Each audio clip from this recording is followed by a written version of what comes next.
लोकसभा निवडणुकांच्या पहिल्या टप्प्यातील उमेदवारांचे अर्ज दाखल व्हायला सुरुवात झाली असली तरी सुद्धा महाविकास आघाडीतील उमेदवार काही ठरताना दिसत नाहीत। राजकीय परिस्थिती बदलल्यामुळे माढा आणि हातकणंगले या दोन लोकसभा मतदारसंघामध्ये आता उमेदवारांचा शोध घ्यावा लागेल असं वक्तव्य शरद पवार यांच्या राष्ट्रवादीचे प्रदेशाध्यक्ष जयंत पाटील यांनी केलेलं आहे। बघूया।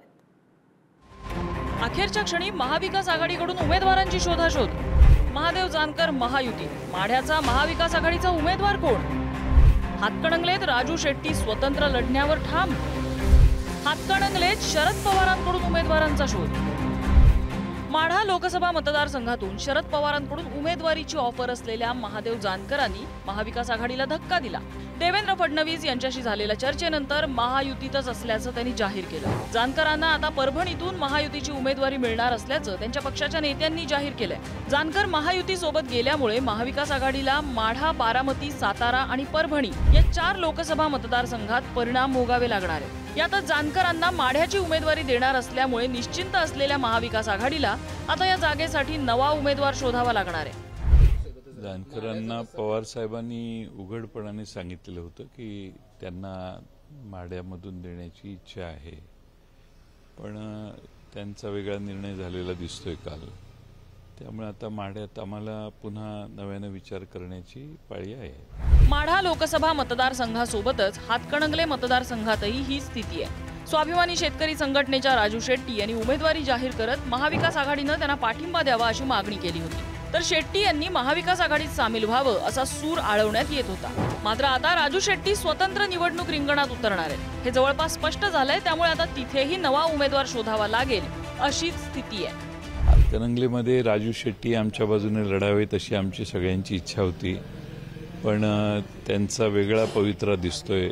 शिवसेनेचे नेते त्यांच्या संपर्कात आहेत, होते, त्यांच्या बैठकी झालेल्या होत्या असं आम्हाला सांगण्यात आलेलं होतं आणि आम्हाला वाटत होतं की एकत्रितपणाने ते शिवसेना, काँग्रेस, राष्ट्रवादी यांच्याबरोबर धर्मनिरपेक्ष आघाडीत सहभागी होतील आणि त्यांनी व्हावं अशी आमची सगळ्यांची अपेक्षा होती, पण सध्याचं चित्र असं काही दिसत नाही। यावेळी आम्ही अशी भूमिका घेतली आहे संघटनेच्या आदेशावरनं की स्वतंत्र निवडणूक लढवायची, आघाडीमधून लढवायची नाही। आता भारतीय जनता पक्षाचा किंवा त्याच्या मित्रपक्षाचा पराभव व्हावा असं जर का महाविकास आघाडीच्या नेत्यांना वाटत असेल तर त्यांनी उमेदवार उभा करू नये आणि पाठिंबा जाहीर करावा। पाठिंबा घ्यायला मी तयार आहे, परंतु आघाडीमध्ये येणार नाही ही माझी भूमिका आहे। हातकणंगले ही जागा शिवसेनेची आहे।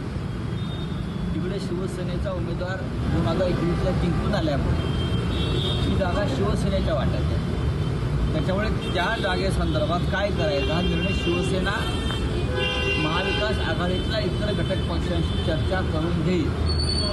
अशा स्थितीत हातकणंगले आणि माढा या दोन्ही लोकसभा मतदारसंघात नव्यानं उमेदवारांची शोधाशोध करावी लागणार आहे। दोन्ही मतदारसंघात कुणाकुणाची नावं चर्चेत आहेत तेही बघूया।